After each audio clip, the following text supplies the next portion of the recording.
Welcome back to the Discovery Doc podcast. I'm here with your host, Dr. Cece, functional medicine nurse practitioner, self-proclaimed toxin tamer, and crunchy mama, and my side chick over here. I'm Anna Kate, your medical mystery overachiever and discovery liaison. And we also have a very beautiful blonde guest with us today. So if you're seeing another face because you're watching us on YouTube, can you tell us about who this chick is? Yeah, can I say that I almost called you my side piece? I'll take it. I corrected you my head to side chick and it didn't. It's no better, but whatever. Anyways, partner in crime, all the things. We have Miss Savanna with us, which we are so excited to talk to her today. She is a women's personal trainer and a pre and postnatal specialist. She also inspires and educates and empowers and supports women to just achieve their optimal health by finding sustainable approaches to healthy habits. So we're super excited to have her and be able to sit down and have an awesome conversation. Before we kind of dive into things, Savanna, can you tell us just how you got here? What's your background? What led you to become what you are today? Yeah, so I'm so stoked to be on, and happy birthday. I feel like I have to say this over the air. It's Dr. Cece's birthday. Official. Yeah. Well, when you're listening to this, it's her birthday. A month late, okay? You should have a month later. Yeah. I'm sorry. Let's see, I've been in this, oh my gosh, literally, like maybe even to the date, I have been in the industry for 10 years because it was September of 2013. So, which is, doesn't that make you just feel old? Yeah, that's my birthday. Thank you. I know. When did we become adults? I didn't sign up for this. Didn't either. I mean, I have like moments every freaking day now, where I'm like, man, I am old. I am not a young buck anymore. But yeah, so I've been in this for 10 years, which is wild. And I have come so far. I really wish that my husband and I were together when I first got started, because I feel like he, of all people, could have really seen that evolution, because if I look back at just Instagram posts I did from 2013, 2014, because I was, trying to be an influencer back in the early influencer days, way back when, terrible quality video, all that stuff. But from then till now, or if I think about how I programmed for clients or what it was that was even my mission statement or anything, I mean, it was just so different. So I did start off actually wanting to be a holistic nutritionist, and I was like, well, shoot, everyone's telling me I got to go the dietitian route first to legally practice in Florida, and I was not wanting to do that. I took a nutrition course thinking okay, fine, whatever, I'll suck it up. I took my first nutrition course in college and was like, this just feels wrong. I don't agree with really anything they're saying. And I was quickly realizing how funded it all is. And I was just upset, and I was disagreeing with my professors. I went on a nutrition trip to Italy with them. And that was kind of when I was I was having a lot of conversations with the professors there, and I just couldn't agree. So I was like, I can't do this. If that means I can't legally practice in Florida, fine. So I just kind of gave up. I didn't really go into it anymore. I was like, I guess we got to do something else. And at that same time in my life, I was just becoming the role is called a fitness fledgling. I'm just turning potato. What? Those long potatoes? Yeah. What are those called? Fledgling. But there's another word. And it sounds like that word. You just whatever. I'm gonna stay on this thing. Not French fries. No. A wedge? Okay. No, the ones that come in the can and they're like potato chips and they're crispy. No. Like the ones at fancy restaurants. Pommes frites? Oh my God. I'm gonna Google it. Keep talking, please. So potatoes. Fitness fledgling. So we have already. It's early. I'm trying to think what it could be that you're thinking of right now. You keep talking. I'm Googling. Okay. So I became a little fitness fledgling at my school's gym. It was a really nice gym, and they have they start you at the bottom, which is the fledgling position where you're racking the weights for people. What is it? Fingerling. That's a totally different thing. You guys, it was close. Fingerling. That is close. Fingerling and fledgling. You can see how my brain went there. Wait, Well, now I'm gonna think of myself as a potato. a little Thank sweet you for potato that tastes really good when it's all done up. Okay, I'm gonna get it together. All right, we were listening. Fitness fledgling. So fitness potato. So I was like, I basically started at the bottom, right? I was like racking people's weight. I was spotting people. I was like taking like newcomers through like a tour of the gym, or even like teaching them how to like use the little machines and stuff, like the true beginners. And that was about it. You don't have to have like a certification to do that. But quickly, like a month into that, my boss was like, listen, I really think you need to get your personal training certification. Like, we need more trainers at the gym. And I really need a spin instructor to take over because some other instructor's leaving. And I was like, I don't even like take spin classes. What are you talking about? Like, I don't do that. And at this point I had like huge stage fright, like I could not talk. I could not public speak. So I was just trying to understand how I was going to pull this off. And I don't know why she chose me. Like, I was so confused. And full circle moment is she's my neighbor now. She lives 4 doors down. And and I operate my gym out of my garage. So she's always like, so I get free sessions, right? She's like, where's my commission? She's like, I created you. She's obviously joking, but I think it's true. I'm like, I do owe all this to her. So she pushed me out of my comfort zone. I quickly did like one of those like 3-day certifications in person. Yep. I don't know how you're supposed to retain all this information. I did not. I walked away with a piece of paper, and that was it. Okay. And I think I remembered how to do this skin caliper, like fat test where you pinch people's fat. Gosh. I will never do that. Ew. Never. No. I was pretty skinny at that time. And I remember someone pinching my fat because we had to practice on each other. And I was just like, oh my God, like, we're not doing that to people. So I did already know right away, like, I wasn't going to be degrading people. What'd you say? We're going to be pinching fat. Right. I wasn't pinching people's fat. That wasn't going to be my overall like vibe. I knew that, but that's pretty much all I knew. And I was desperate to get clients, right? In the beginning stages, you're just desperate to get clients. So yeah, got my certification, was pushed to start teaching these spin classes. And my first spin class, you guys, it was sad. It was really sad. Like, I was basically crying. Like, I was holding back tears on the bike because I was so nervous. And my voice was like, my voice was so shaky. I couldn't look a single student in the eye. I couldn't. I was just like staring at the wall, like, trying not to throw up. And I could tell everyone was hating it. Everyone was kind of like looking at each other. Everyone was looking like pissed off. And especially because I was filling in for someone really good. So my boss afterwards, she goes, we're going to have to do that again. And I was mortified. And she's like, we're not, you're going to keep doing this, but we got to work on some things. So it took me a while. And then I did finally start getting like clients of my own too, personal training clients. And you guys, my first client, she was my age, a sweet girl, like went to school at the school I went to.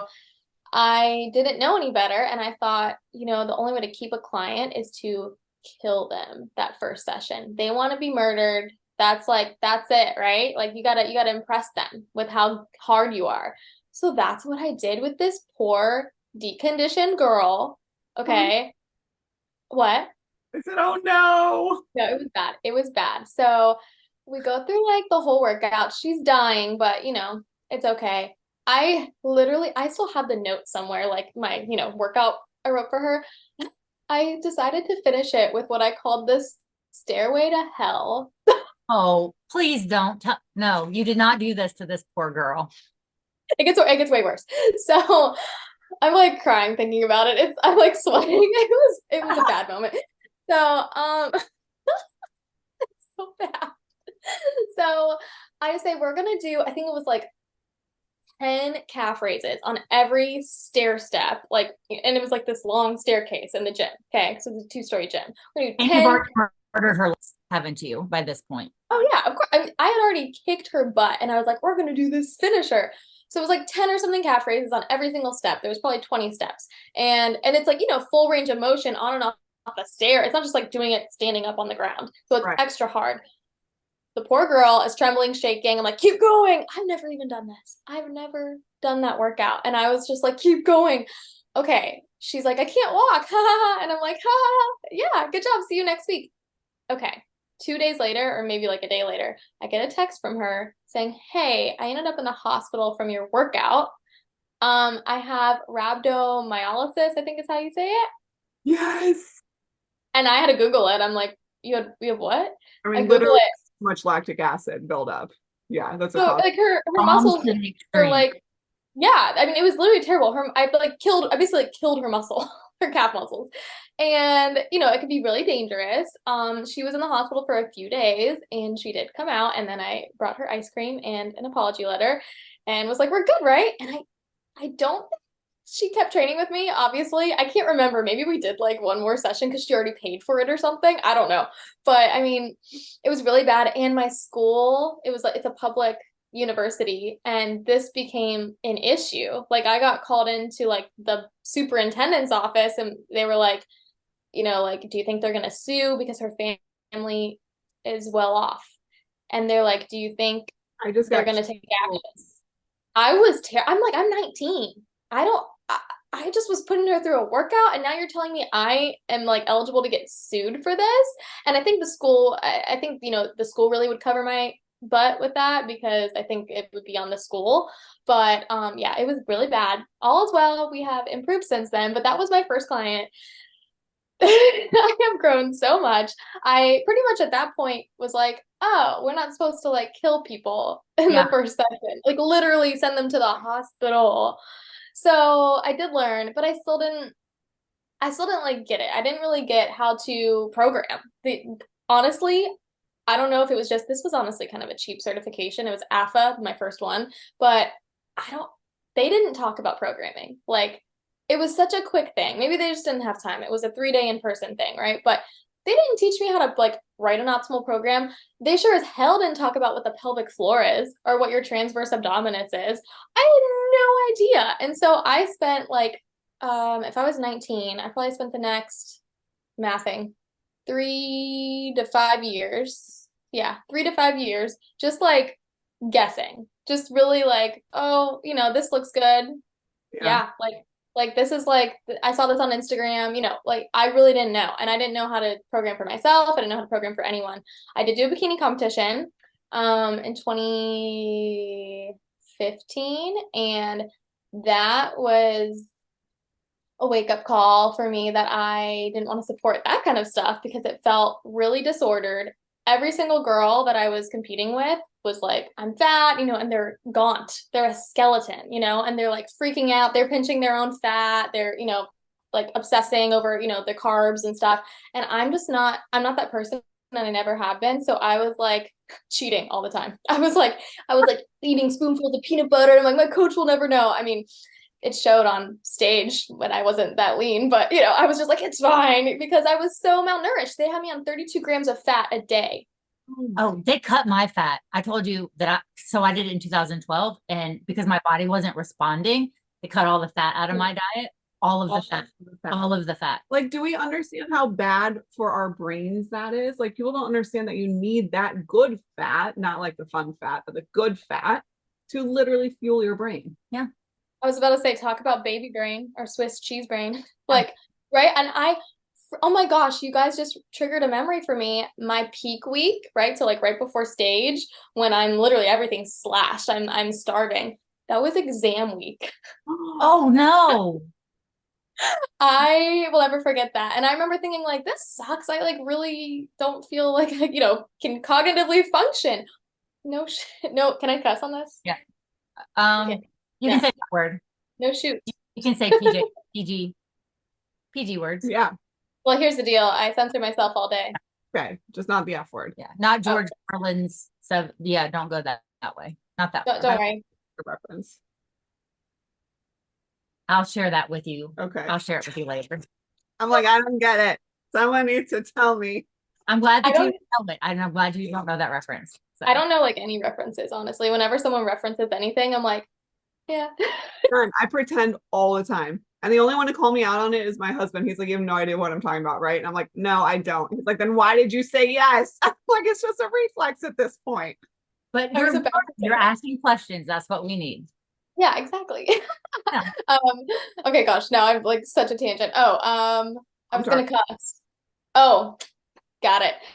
Okay, so basically I was like, yeah, no shit. I can't think because there's no fat in my diet. So quickly I did that competition, was like, all right, Deuces, like I'm not doing this anymore. This is disordered. So then I decided I'm gonna go into psychology and I'm gonna become a counselor for people with eating disorders because my mom does let me talk about this. So I'm not gonna leave her anonymous. My mom had an eating disorder like my whole life, pretty much, binge eating disorder. So it was really hard to see that. And I didn't really understand. And I remember learning about eating disorders in high school, like during whatever health class, they talked about it. And I don't remember if I brought it up to my mom or if I just told her what we were learning about and she said, I think I have that. Well, either way, it was brought up when I was in high school. And I was like, oh, that's really interesting and like really sad, but I didn't really get it other than that. So then fast forward to college, one of my best friends, I don't know that she had one, but it's very much seemed like it, and everyone was really concerned. So seeing it like so close to me and different eating disorders, I was like, you know what? That's it. That's my life goal. Like, I'm gonna help people with binge eating disorder. So I kind of pivot to that, right? And I don't end up. It all required way too much school. To be honest with you, I hate school. I hate it. I hate it. I was a personal trainer at 19. I was like, I'm already doing what I love to do. Like, why do I want to go into all this debt into grad school and like not really have that much time to even do what I love, which is training. And like I just don't.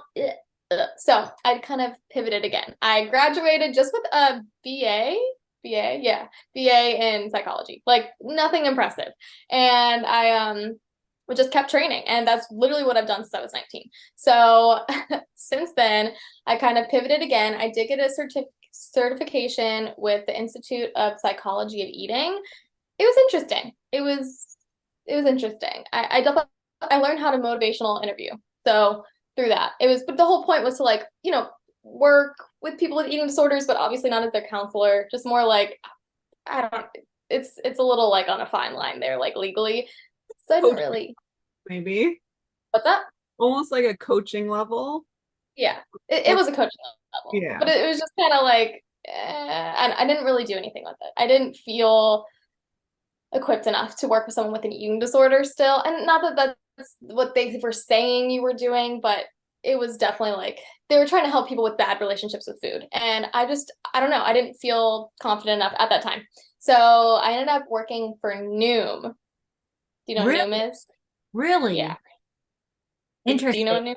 No. Do I know what it is? So Noom is that psychological Oh, I do know what it weight is. loss program. Yeah. So So, I want to learn more about this. This is interesting. But it's like uh, it's like online though, right? It's like a yeah. website and like all yes, okay, I have seen it. So Noom, all my friends, because I had a bunch of like personal trainer friends, we all worked at the same gym, and a bunch of them started working for Noom. And honestly, it's the most terrible pay I've ever heard of. But like at the time, as a trainer, a young trainer, you're like, oh, that's great pay. Apparently, it's like really easy, and you get benefits, which is awesome as an independent contractor. Like you don't get benefits. So when we were all kind of coming around that age, we're like almost 26, we're about to get off our parents' health insurance. Like we kind of need something steady too, in addition to in-person training. So me and all my friends became Noom coaches, and that was huge on motivational interviewing. So I really refined my craft there with like how to do that and how to have the client lead like their fitness and health journey, not you lead them and tell them what to do. So I am very thankful for that. But once again, the whole time I am coaching these people, first of all, I'm coaching like 300 clients a day. It's Wow. insane. You can't, people would accuse you of being a robot because you literally can't not be a robot. You have to be like, that's great. I hear that, you're doing well with your walking this week. what is a tangible goal for the next week? Like, you can't be personable.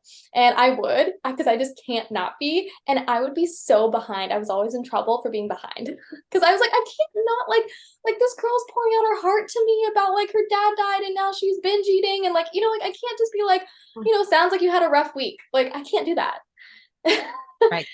So it was really, it was eye-opening to me because even this program that like claims to be really like psychological and healthy, which it is very like, I love the psychology part to it. It's awesome. But a lot of people were finding themselves in a bad relationship with food still, because it's all about, at least at the time, you know, it could be totally different now. So this is just me talking about the past. They had like like colors for each food. So green is like, you associate green with good. So stop Yellow, this. Yeah.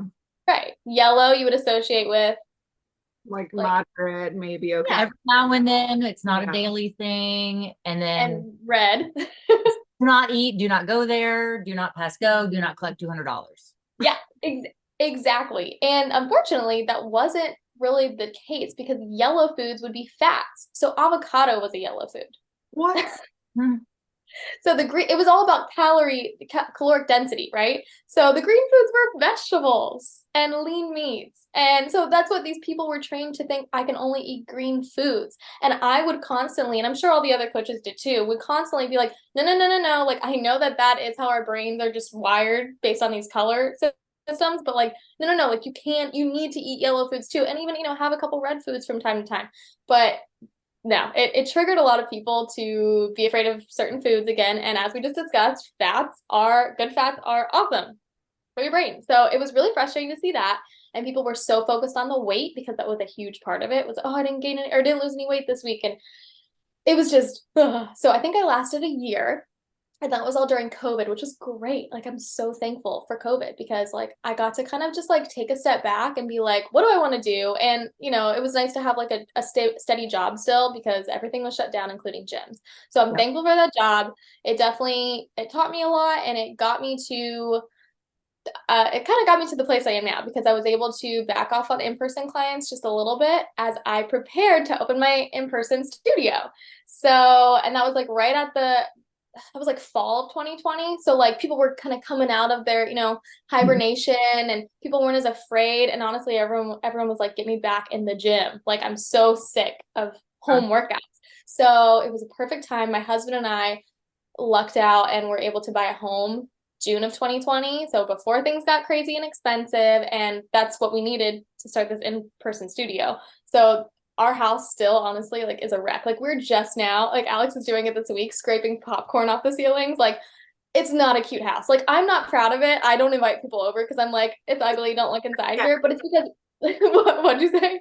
Yeah, you'll invite people over when it's all ready and pretty and done. Invite them over in the mess. They don't care That's if true. they're real friends. It does not matter. My house has been under construction since before we got married. Although I It's do still not that. understand removing the popcorn.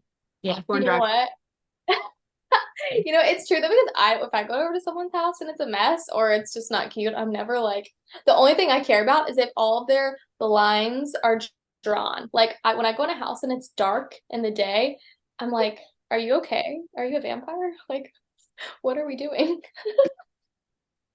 But so we spent pretty much all of our money and all of our savings on opening this home studio. Okay. So we did that. I launched it end of October 2020, and literally all of the clients I had followed me. And then like I got 15 more new clients because everyone was so stoked for this. So I've been doing that ever since. It's been almost 3 years and it's all women. It didn't start this way, but I've really niched down since then. So I was like training a couple guys, but pretty much all women. And I didn't realize it at the time that I opened the studio, but I was pregnant. And 2 weeks later, after officially opening, I got the positive test. And I was like, uh-oh, like this is a curveball. I wasn't planning on this. And this is obviously a job where, as we kind of were talking about before we start recording this, like it's a job that you have to be there for. And what am I going to do for maternity leave? And I will lose my entire income. I will lose clients. Like, what the heck am I going to do? So it's not that we didn't want kids, but this wasn't exactly the ideal time. So we're like, oh, okay, I guess we're okay. Okay. And I'm like, you know what? I told my husband, Alex, I was like, this is great. I've been looking for my like niche. I haven't had a niche. My niche has just been like women. Like that was really it. I didn't really have, I don't know. I didn't have anything I could be like, that's it. That's the trainer I am. That's the direction I want to go. There was nothing I really like loved besides like strength training. And I was like, this isn't differentiating me enough. Like, I want to be known as like a certain kind of trainer. And then the second I got pregnant, I'm like, holy cow, well, I already want to know more about how to train for myself when I'm pregnant. Like, why wouldn't I get a certification in this? So, like, I immediately bought a pre-postnatal certification. It was the Fit for Birth one, which the guy's name is James. I don't remember his last name right now, but James something. It was good. It was a good certification. I learned a lot. And then I'm now doing another one because I want to learn like even more about like the anatomy, like just more like in-depth stuff from Dr. Sarah Duvall. So she's like a physical therapist and she's just like genius. So I did that and I quickly like started getting pregnant clients and I didn't really take on postnatal clients until after I had gone through my postpartum journey because I didn't know yet. Like I wanted to like test things out on myself and like, put what I learned into practice first before I was like messing with someone with diastasis recti. So I did that and flight of stairs. yeah. Better than pushing them down the flight of stairs. That's true. I'm really glad I told you that story. Me too. Me too. You're just gonna like randomly whisper it in the microphone, like stairs. And then we're gonna be like triggered back to that memory. It was not a good memory. But you learned from it and you grew, and that's all that matters. Is it's okay to make mistakes. We all have learning points. Yeah, we do. Absolutely. I look back at when I first started practicing, I look back on some of the stuff and it was never harmful, but I look back and I'm like, like, why? And you just learn and you grow and you adapt. It's part of life. Really makes me feel better. The more you know. The more you know.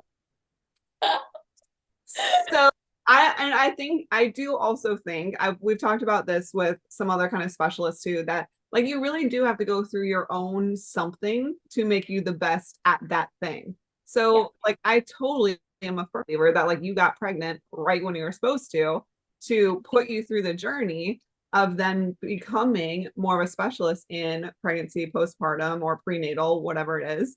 And you have to go through it in order to really connect to the women who are going through it.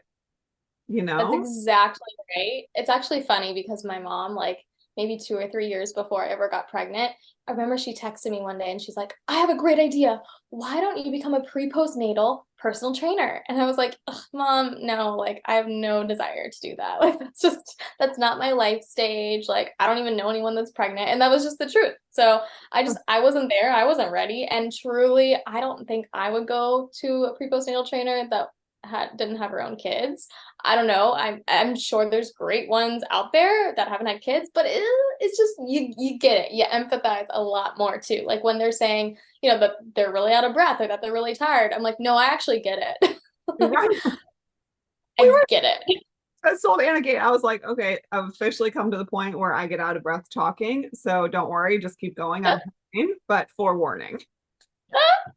Like no uterus, no opinion. So if you're a guy trainer and you're training me on pre and postnatal, I mean, you don't know. Like you cannot do my hormones because you are not a female. Right. Can I interject here with something so random, but this made me think about it? This is so not needed information, but it's needed at the same time. So 2 years ago, I was pregnant with Jada and have you guys ever had an ingrown toenail? Yeah. Oh. They're the worst. Yeah. Like they hurt so bad. And I let it go for like 6 months. Literally, I was like trying to just do it on my own or whatever. And finally, like my big toe was huge. It was red, like hot. And I'm like, okay, I should probably go see somebody. So I went to see a podiatrist and they put like the numbing stuff in the toe, but it really didn't work. And so then he has to go under the nail bed, all the way under the nail bed on your toe. And my hands were it was painful. And I have had 2 babies before that. And it was painful. And this dude looks up at me and he goes, it's kind of like preparing for birth, right? No. And I was like, no. You are You are extracting a toenail. This is nothing. He's like, or he was like, I'm giving you good practice for birth. And I was like, what the, like, please don't mansplain No. the pain levels between birth and a freaking toenail. Birth Okay. is like breaking 50 bones at once. Like, do No, not. that's a fair, I like that description, Anna. It is like breaking 50 bones at once. I That don't know man. personal experience. I've just heard. But I'm like, So But you haven't had a kid? of it. You don't have any kids? Okay. remember, medical mystery overachiever. So with all of my stuff, I don't know if I can and if I can keep a baby. Like, we're figuring that out, and I'm a little bit old. So If the little fetus would be safe. yeah. I'm So sorry. we want to do what's best. So if it's not that, it's foster or adoption or whatever God has planned. Mhm. We will love babies and whatever that leads to. But I think I'm at the place now where I'm okay with God's got Whatever another. it's meant to be. Yeah, God's got another plan. Because I mean, if I stay up too late, my body falls apart. So It's true. babies are a lot. Babies, babies are for young people. So I mean, if you're already exhausted, adding No, another baby on okay, I top. have to say that I'm like go through it for the first, like my first, I was 24, turning 25. And then even between that and like 28 was a big difference. Mhm. Oh Like, no. yeah, it You're was. scaring me. I mean, just in the newborn phase, because like at 24, 25, you're still like in a space where like sleep doesn't really matter. Like you're just like That's when like people are still partying. Yeah. right. I was like, at least I was like still going out partying, like whatever. So then a newborn comes along and you're just like, whatever, I'm used to not having sleep anyway. But then even a couple of years later with having one and then going through that newborn phase again, it's just different. It does get harder for sure. Yeah. Where I look at women who are 43, 45. I mean, I went to a home birth mom maybe like 6 months ago who was 48. And it was a whoopsie daisy. Her youngest was 15. But Surprise! I look at that, I'm like, it's true. Like Yeah. it is true. It would be so much harder, even just a couple years older, to have a newborn than it is when you're younger. But anyways, we digress. I digest. Let's talk about all things prenatal then. Yes. Since you are here, you have gone through it Recently, yes. Tell me about just caring for yourself during pregnancy from your perspective. When you are helping a client who is pregnant, what are the biggest things that you look at, the biggest things you want to protect, the biggest things you want to prepare for, all that? I love that question. Okay. So I guess first thing, I need every client, honestly, not even just prenatal clients. The first thing I do in someone's in-person consult is I make sure that they're breathing optimally. And then we go into like, if they are breathing optimally, then we'll, move on to, can we engage the pelvic floor? Can we engage the deep core? But if they literally don't even know if they've been breathing suboptimally for a while, then we just work on that, because people I notice get really overwhelmed and in their head about it. They're like, because I've had a lot of people come in and they reverse breathe, where they like breathe up or they inhale. Hang on, I can't even do it, right? Because I breathe correctly. When they inhale, their stomach sucks in, right?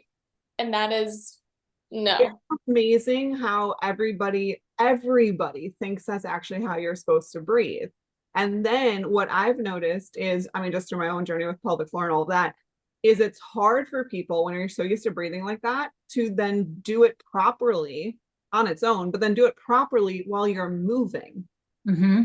Like while you're doing squats or while you're jump roping or whatever it is, like box, like step ups, anything, you have to literally think about how to breathe and then think about the action that your body's doing. That is such a good point. And it is really overwhelming for people. And like, even when people do normally properly breathe, but they're in my sessions, they'll constantly be second guessing, when am I supposed to inhale? When am I supposed to exhale? And I'm like, okay, you've been with me for years. Like, it's just people really overthink it. And like, it doesn't have to be this complicated. Like once we make it like a natural part of living, like it's crazy that we have to learn how to breathe. Like it's literally insane to me. I'm sure you have insight on that too. I feel like it probably has a lot to do with the nervous system. Yeah. Well, and it's one of those things of, like, okay, so let's walk our discoverers how to breathe. Lay on the floor, put your hand on your chest and a hand on your belly, and you're focusing on your diaphragm. Your diaphragm is what's moving to make space for your inhale. So your belly has to expand because you're pushing your diaphragm down because you're filling your lungs up with air, and then slowly letting it out. And then your diaphragm pushes back up into your lungs to push the air out. So your belly goes down. So if you're focused on that hand going up and down, and just do that before you get out of bed or when you go to bed at night, just lay down and practice on your breathing. Because most of the time we're feeling like I should expand my chest. Well, it's not just your chest that fills up your lungs. It's pushing that diaphragm out to fill up your lungs and vice versa. And it just takes practice, but nobody teaches us how to do that. And that's a great way to practice, is take 20 breaths before you get out of bed. And when you get in bed, just put your hand and I like that. Push your hand in and out with your diaphragm, not your lungs. Don't worry about your lungs. Focus on your diaphragm. You nailed that. That's a very good description. I took my nootropics today. I have her on all the good brain stuff. I know. I'm like, at least she has a good brain for us. I got postpartum brain. You got baby brain. We're in trouble. Talking about fingerling potatoes. We are in. You know, when Anna Kate's holding it together, something's wrong. Yes. Okay, so back to breathing. Breathing is number one staple with any client. Yeah. And continue forward with specifically a prenatal. So, but definitely prenatal clients really got to get the breathing down, because that's going to help, protect their integrity of their linea alba, the, connective tissue between their six-pack muscles, the rectus abdominis. So we want that connective tissue to be really well supported. And the only way it's going to be well supported throughout pregnancy, because it's going to stretch to make room for the baby. So the only way it's going to be well supported is if we have proper optimal breathing patterns. And same with the pelvic floor, right? The poor pelvic floor gets so used and abused throughout pregnancy. And then if you give birth vaginally, especially, it's forget about it. Real used and abused. So, but like this was really eye-opening for me, was I found out I had a prolapse, second degree prolapse or whatever, level two prolapse during this pregnancy. And that was really eye-opening to me, because I do everything. I make sure all my breaths are efficient. I'm like, I'm rolling in and out of bed. Like I'm a perfectionist with it because I know too much. So I was like, I went to my pelvic floor physical therapist and was like, hello, like, what am I doing wrong? I am so like confused right now. And she's like, girl, you're fine. Like, this is honestly just a part of pregnancy sometimes. Like, you could be doing everything right, but it's because of like relaxin coursing through your veins, right? And just the pressure of your pelvic, or the baby pushing down on your pelvic floor. Like, sometimes it's just gonna happen, She's like, but thank God, how to mitigate the effects of that, right? Because it wasn't like terrible. I was still able to do everything that I've ever done. But there was just like this little bit of pressure for a little bit. But basically all that to say, a lot can go wrong in pregnancy, not to do with the baby. I feel like everyone thinks pregnancy safe exercises are like to keep the baby safe. No, like I used to think that too. Like, oh, you can't do crunches anymore because it's going to hurt the baby. No, the baby's fine. We're talking about you. We're actually like, which is amazing that, I guess, here, side tangent, but right, like the whole medical system really loves to put focus on like mom and baby in pregnancy, and then they forget about the mom in postpartum. So at least, they are worried about the mom in that, like blank statement that they give: no crunches, no push-ups, no, whatever. So it's about the integrity of your linea alba. So we're trying to prevent you from getting diastasis recti, later on, the separation of the abs, or prolapse, or a whole list of things that could go wrong for your body. So I like to start with the breathing for a prenatal client, especially. We go into that. Can we, I make them put their hands around the rib cage. And can we direct the breath into the ribs? Overflow of the breath can go down into the belly, but we want the ribs to move front, side, and back. And then I always tell them to close their eyes and think like, okay, I want you to visualize your pelvic floor and, visualize like your ribs and your diaphragm. I explain where the diaphragm is, like you just did, Anna Kate. And I'm like, okay, so on your inhale, do you feel how your pelvic floor is just kind of like relaxing? Like it's just opening. Like you could like slip a little tampon in there right now. It wouldn't be a big deal. Like it wouldn't hurt because it's just relaxed. It's open. Okay. And then on your exhale, just a natural exhale through your nose. Like we're not doing a forced exhale yet. Just through your nose as you exhale. Do you just feel that little rise of your pelvic floor? Like it just, just naturally lifts a little bit. Nothing crazy. Just, kind of goes up like a jellyfish tentacles. I like to do that visual. Good. I mean, so just it's literally what I would put with the motion. Yep, totally. So yeah, Are you just over like here moving your pelvic floor? I am too. This whole time I'm like, oh yeah, that is like this. I love that you're getting some like pelvic floor work in. I love it. Lord knows I need it. I mean, yeah, same. Very much same. So, we start with that, and then, on their exhale as well, as the pelvic floor naturally lifts, right? The ribs kind of go back down, like you were saying, Anna Kate, and we just start there, like super basic, and that is the foundation of people's training. So once they got that down, then we'll go into, okay, so now we're gonna do like a forced exhale, like I like to do like a snake, or some people like a ha. They all kind of engage different parts. So I like to say mess around with it. My personal preference is like a snake. Some people like the shoes, some people like the ha, whatever it is. As you do that forced exhale through your mouth, now we are going to actually lift the pelvic floor up, like you use your pelvic floor muscles from back to front. So start like you're holding back a fart, then like you're, actually squeezing the vagina and like all the way up to the front. Like, so that whole thing, holding back a fart, holding back pee, and everything in between. So that's on your exhale. And then from there, can we engage the deep core, which to me is like super, super important because no one knows how. And you guys, I need to find like my old Instagram videos of like me working out because it was atrocious. Like I had no idea. And I always thought I have like a nice little natural layer of fat on my lower tummy because a lot of people hold it there and I'm one of those people. But besides that, I was so self-conscious in my stomach and I didn't lose any weight. All I did was learn how to engage my deep core and suddenly my stomach looked amazing. Like it's insane. It was so flat, right? Because I learned how to engage what is like the corset, right? For your organs. Like it's literally hugging everything in nice and tight, even when I'm not engaging it. So then we work on that, engaging your transverse abdominis. And I like to say, it's like your corset muscles because they're running, how do you say that? Laterally? Brain laterally. Is that the word? Parallel to your hips. Yep. Sure. Yeah. Ooh, thank you.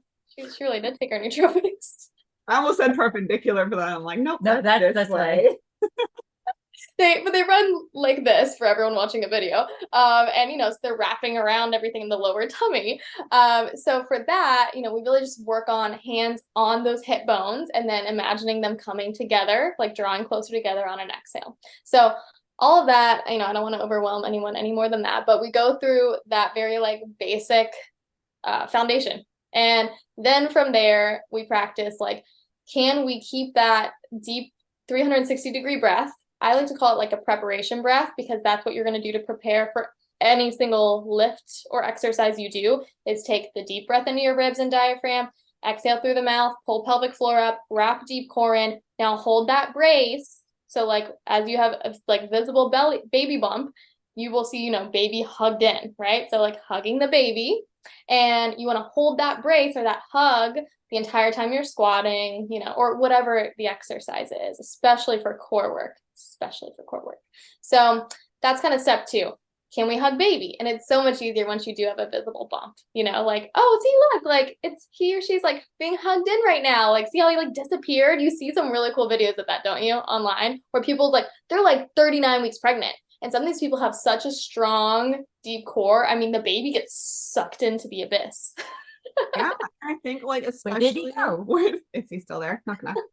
I think especially like we forget about that when you're pregnant and your belly gets bigger, you kind of just let it hang out and you forget that like, hey, no, engage those core muscles because you still got to work on them and how important that is to then delivery also. But I feel like so many women just let it like relax their abdominal muscles so much that then because we've been sucking in our whole lives and suddenly we're praised for having a big belly.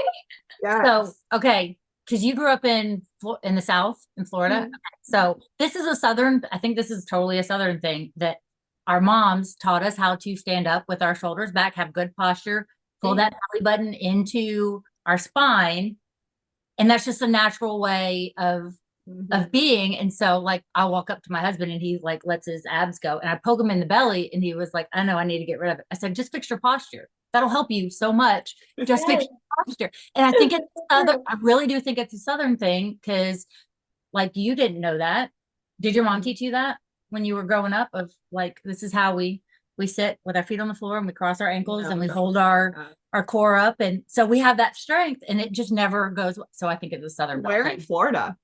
I grew up in St. Pete, like around Tampa, and now I'm in Jacksonville, but St. Pete's gorgeous. And that is very much, I mean, Jax too, we're like we're 5 minutes from the beach, but yeah, it's definitely, my dad, I think, taught me how to suck in, because we would do yearly beach photos, like just in my bikini on the beach. Like he's so sweet. He does it for Christmas, birthday, Easter, and beach. And it's like, me from 0 to 17. And it's like this cute little photo album. But so every year we take like my bikini photos on the beach, and he's like, "Hey, suck in," and he's not saying it because it's just what he was taught to do too. And I do remember like always, like when I would suck in, I would flare my rib, my chest, I'd be breathing into my chest, and that is like not what we want to do. So that's another thing just to quickly point out is I don't really use the cue belly button to spine. And I used to always, right? I used to always say belly button to spine. And it's not like, some people might take that and do what you need to do. So it's not like that's like a bad cue, but I notice a lot of people end up kind of sucking in,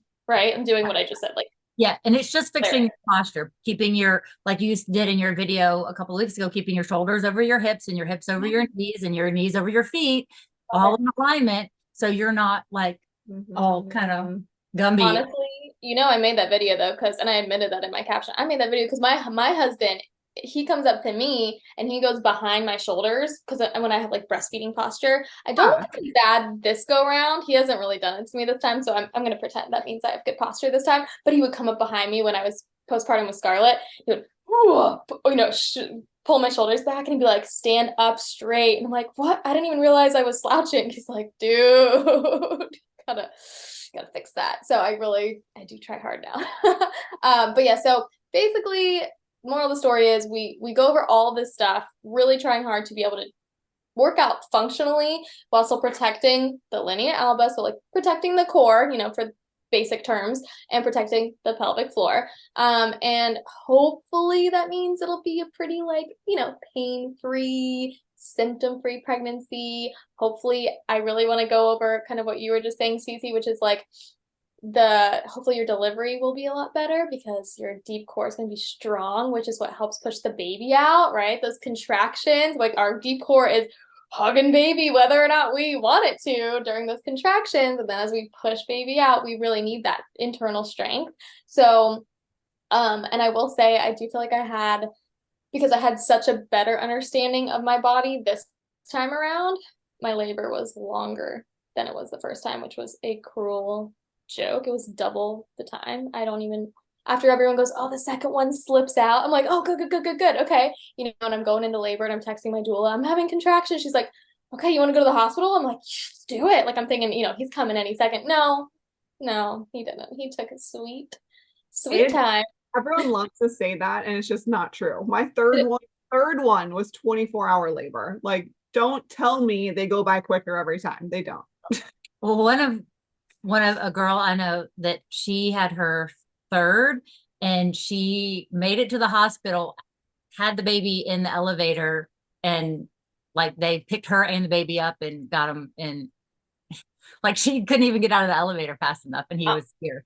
I don't know that I want that either, but honestly, as you know, that 24-hour labor, that's special. And I'm just thankful my hospital like didn't make me rush. Like they were totally cool with just letting me ride it out. But my pushing this time around was awesome, and I do really attribute that to, well, my doula, she's way smarter than I am. She has been in the pre-postnatal space for forever. She was a nurse midwife back in like the 70s, and then she transitioned to a doula, and now she owns Fourth Trimester Fitness Method, which is awesome. It's like online little follow along pre-postnatal stuff. So I love her. She's my idol. So she was my doula, and I'm like, if anyone's gonna, help me get this baby out in less of a push time than with Scarlett, which was 4 hours, 4 hours of push time.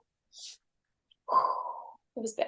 It was really bad. And then she ended up being vacuum assisted because I was about to give up. I'm like, I'm exhausted. I haven't slept in 2 days. I've been pushing for 4 hours, and everyone was telling me purple push, and I'm like, this feels wrong. I didn't know at the time, but I was like, this feels really wrong, and it just was not.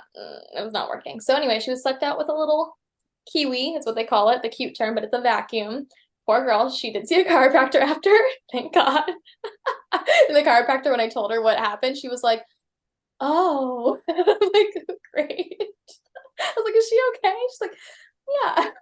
But so I was like, I'm not doing that this time. And I really think my deep core is just so much stronger this time around, because now I've been doing deep core work for 3 years, over 3 years, because I kind of did it before I was pre-postnatal certified, but like it's strong now. Okay. And that baby got pushed out in like 8 minutes or something. And I took breaks. I was like, can I rest in between pushes? They were like, yeah. I'm like, okay. So I gave birth in a deep squat. I don't know if you guys saw that video, but and it went really viral. And my husband was kind of like, oh, I didn't realize your like personal naked video of you pushing a baby out would go viral. And I think he said his dad was like, oh, I didn't know people these days like shared such intimate moments. And I'm like, listen, I was just trying to inspire. But yeah, so I pushed him out in like 8 minutes, and I really think it's because my deep core is strong, and because this is the last thing I'm going to say for prenatal fitness, because I really got serious with labor prep this time around. I was filming, shameless plug that I'll really plug later, but I was filming one of my prenatal like on-demand programs this whole pregnancy, and I was going to do a ton of different labor prep videos for that. So I think I ended up doing like 10 or so just different labor prep videos. And dude, that's key. Relaxing that pelvic floor, especially as someone who just naturally I think has a more hypertonic, like, overly tight pelvic floor, probably just from all the exercise I'm always doing and my stress. But it's really so crucial. So that's the third piece to the puzzle for prenatal program. Plus always focusing on posterior chain more than anterior chain, right? Because we got that. Oh, you hear that? Could you hear that baby? He's waking up down below me. But because, as baby grows, belly gets heavier in the front. We don't need it, and your posture just kind of caves forward anyway. I still do like some chest, and some quads for sure. But like at the end of the day, posterior chain, lats, rhomboids, glutes, hamstrings, multifidus, like all that stuff, that's priority. Yeah, you have the support. You have to have the support structure in place. Amen. And we lose that booty, so we gotta. That's the vain part of me. I'm like, I gotta keep a butt as much as I can, because postpartum is gonna come and it's gonna be wrecked. Whenever I'm pregnant with boys, my butt gets a lot bigger, and my husband is like, so babe, are you gonna keep the butt this time? It doesn't. You're not. I remember this random person that I actually kind of know in person, so it was really weird that they would be like giving me a troll comment on my Instagram. It was really weird, but it was when I posted like before and after from my last postpartum, and my butt got smaller because I lost fat, right? And I was breastfeeding a ton, and they commented a real like, but that booty on the left though, or something like that. And I'm like, okay, ew, I'm sorry. I wish I could keep it. I can't choose where I lose fat, you weirdo. Oh my gosh. So before we kind of move on to the next stage, what are the biggest mistakes that you see in pregnancy? Ooh, with prenatal like fitness. With prenatal fitness, yes. Okay. I would say being afraid to lift at all or to do cardio at all, right? Because these are still just like some doctors just unknowingly aren't up to date with the current research from the ACOG, which is that you literally, even if you've never worked out before, it's still more beneficial for you and baby to start a fitness journey, even if you've never done anything before. So obviously don't keep moving. Right. Yes, literally don't jump into CrossFit. Honestly, I truly, that's my personal opinion. I don't see the point when you're pregnant. I don't think that is safe. I don't think it makes sense. It just doesn't. That is so much pressure on your linea alba. Sure, there might be someone that's like really, really strong and they're cool, doing it without coning. But I've seen some really impressive, like CrossFit girls that are 9 months pregnant, like, making workout reels. And I don't always see coning on them, like the, outward pressure in the linea alba. But I usually do. There's been a couple where I'm like, oh, she actually just did this, like, what do you call it? Kipping pull up at 9 months pregnant. And I didn't really see, much integrity lost. Still doesn't mean it makes sense. Right. You know what I mean? Yeah. But keep moving. You have something to say.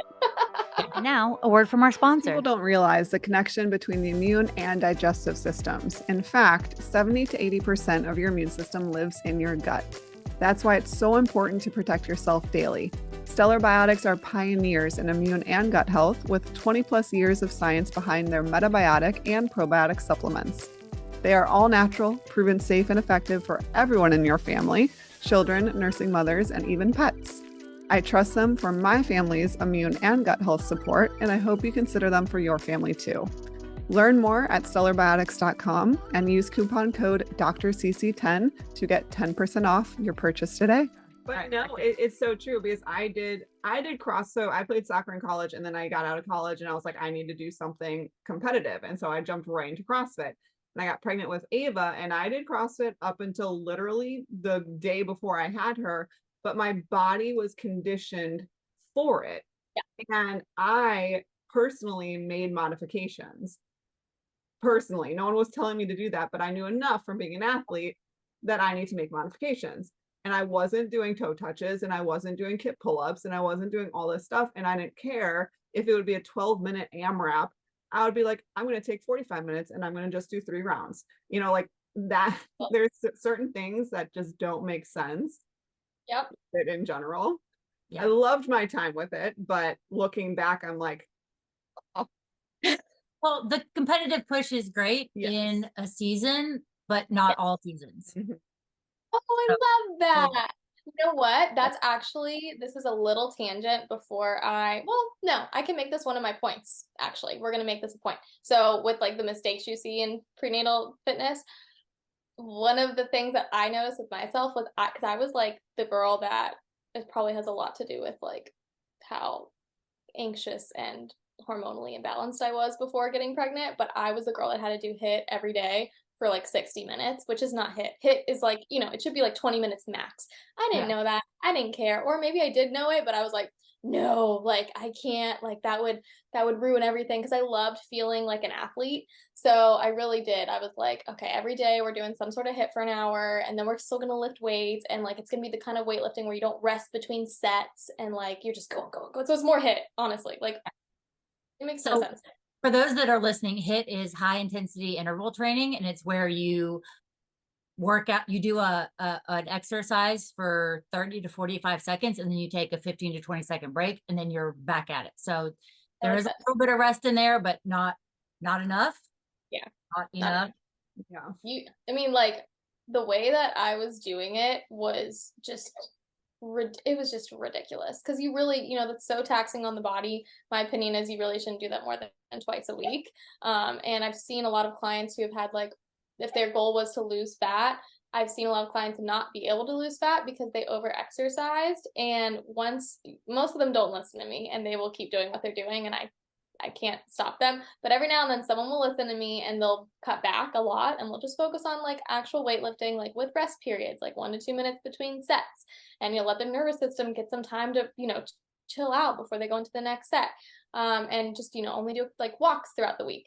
And they usually end up seeing results. It's literally insane. Not always, but it's really been crazy. So for me, I was like really obsessed with like over exercising. And then when I got pregnant, you're not up for that. You're literally not up for that. And I am someone that will listen to my body first and foremost. So I listened to my dang body, and I barely worked out the first trimester. This is first pregnancy, but honestly, second one too. It's hard. That first trimester, Yeah. Do you work out in your first trimester? Are you able to keep going? Even with Ava, I did. With Jada and Jackson, not at all. I mean, the first 12 weeks, not at all. And then with Jackson, I kind of jumped right back into what I was doing and was fine with modifications. With Jada, no, both of them. With this one, I did not work out my first trimester. And then now I walk a lot, but I'm at 2 days a week of just doing like body weight and bands. And I'm doing some weights, but it's more because I wasn't doing it previously. That it's just like super lightweight and whatever, but only twice a week. Hard enough.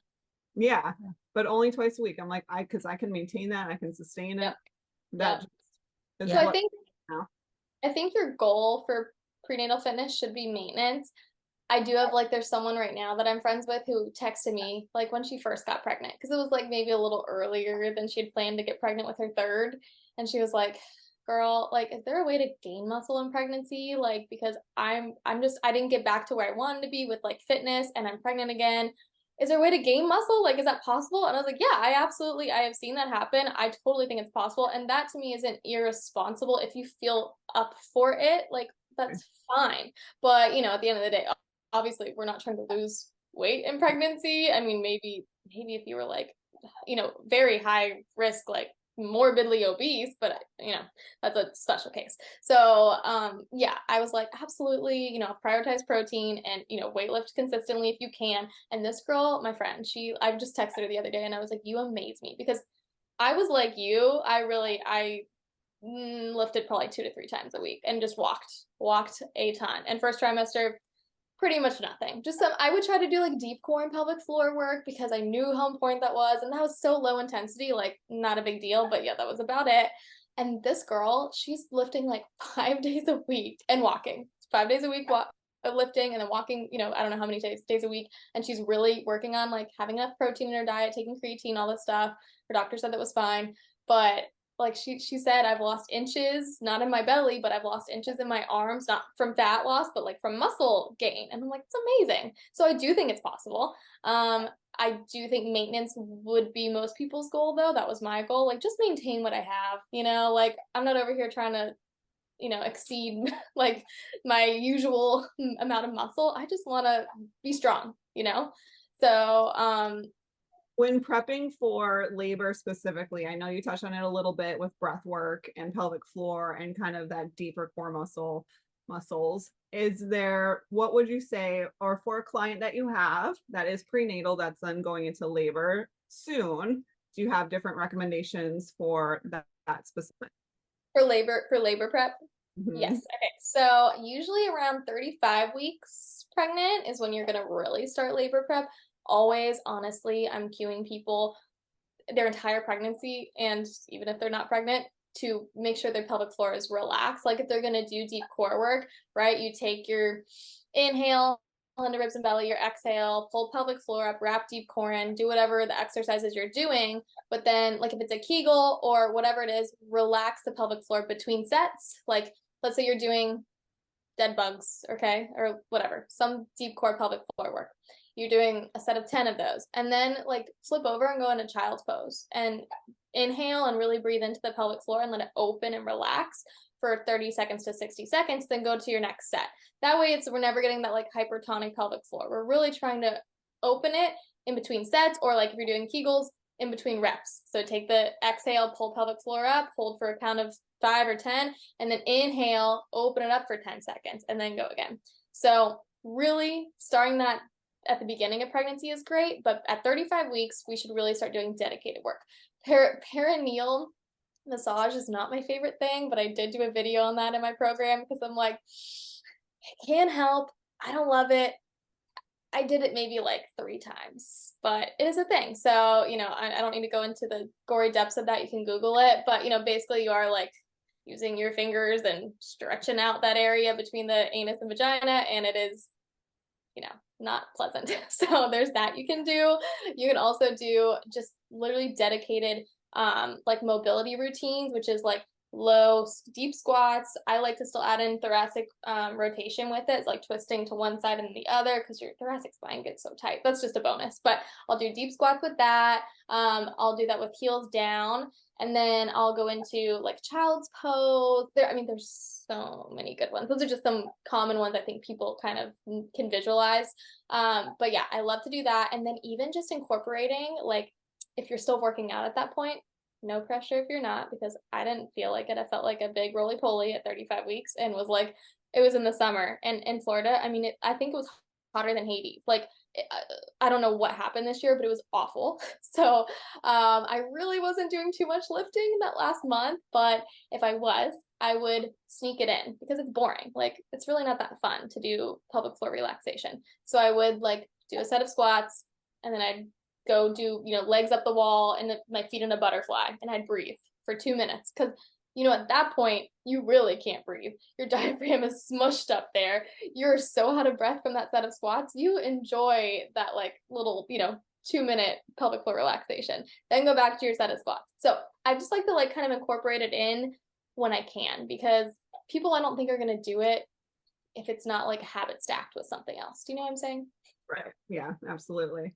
And then we've prepped for pregnancy or for birth. We've now had baby. What are your suggestions postpartum in terms of maybe breath work or pelvic floor, and then getting back to their regular routine of working out?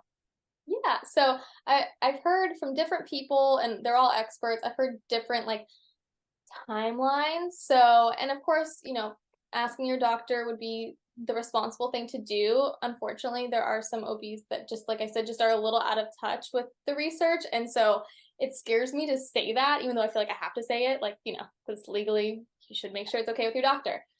But if you have like a 7-year-old OB who hasn't kept up with the research, they're gonna be like, don't do anything, until you're cleared. And I'm like, no, no. So that always makes me sad when I hear that someone was told that. And I just always encourage them to go see a pelvic floor physical therapist, and they will tell you that that's not true. So I personally, and I always tell my clients this too, as soon as you are ready and you're feeling like up for it, start some breath work.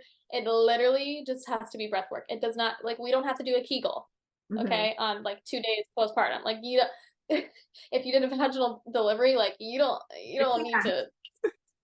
Yeah, literally, like, just like let that heal for a little bit and just work on breath work. So that first week or so, C-section or not, like, doesn't matter how you delivered your baby, work on breath work. What we just went over, the diaphragmatic breathing, I would just do that 10 minutes, a couple times a day, like whenever you're done nursing baby and you're laying down, just do it.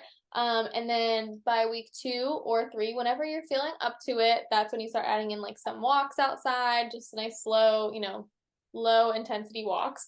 And you're working on engaging the pelvic floor just a little bit, like reawakening it and re-engaging the deep core just a little bit, nothing crazy.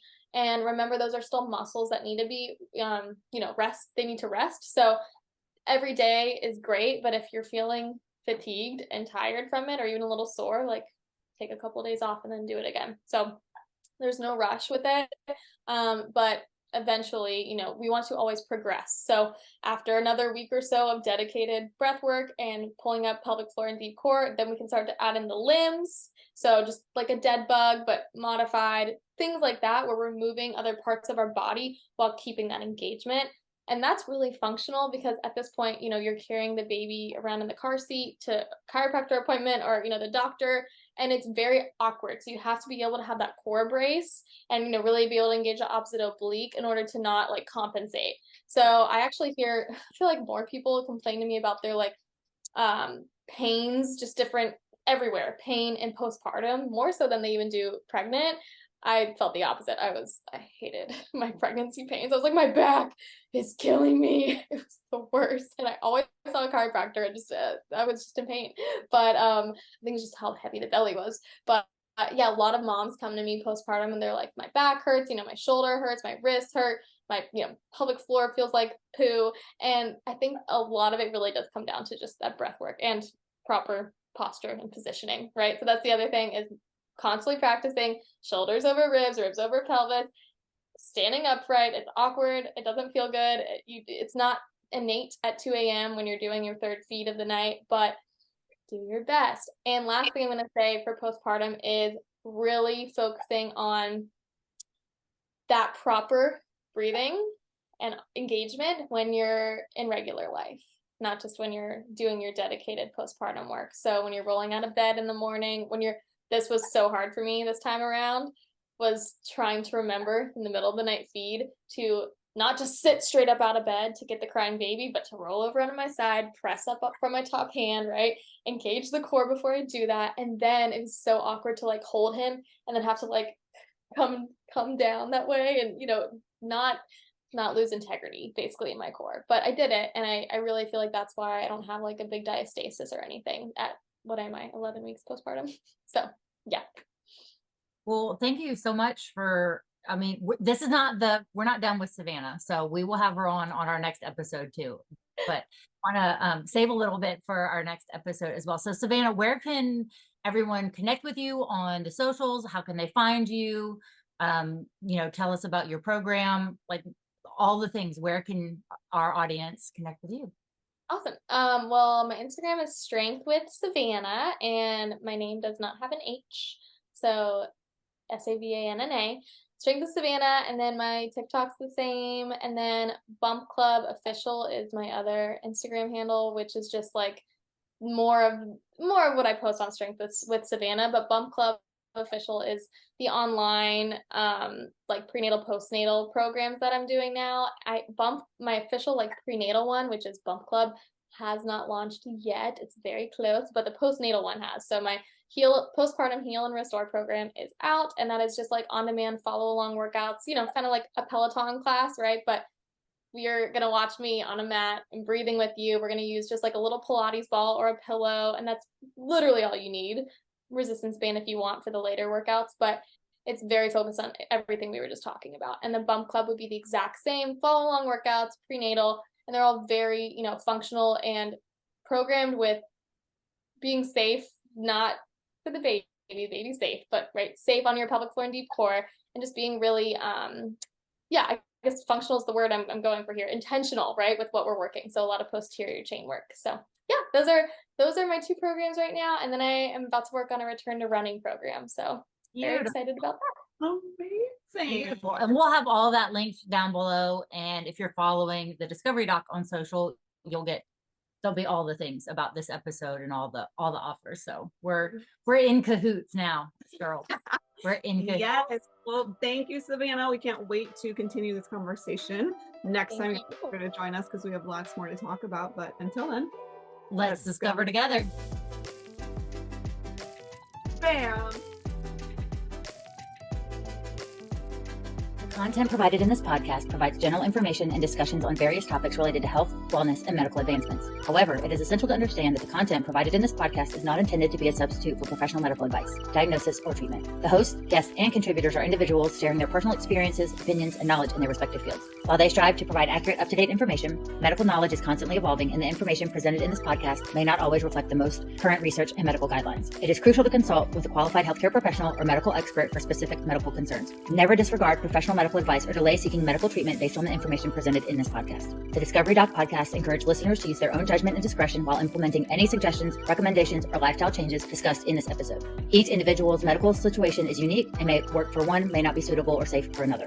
The podcast hosts, guests, and contributors are not liable for any direct, indirect, consequential, or incidental damages or harm that may arise from listening or acting upon the information provided in this podcast. Listeners are responsible for their own health decisions and should exercise caution and seek professional guidance when necessary. By listening to this podcast, you acknowledge that you have read, understood, and agreed to this medical disclaimer.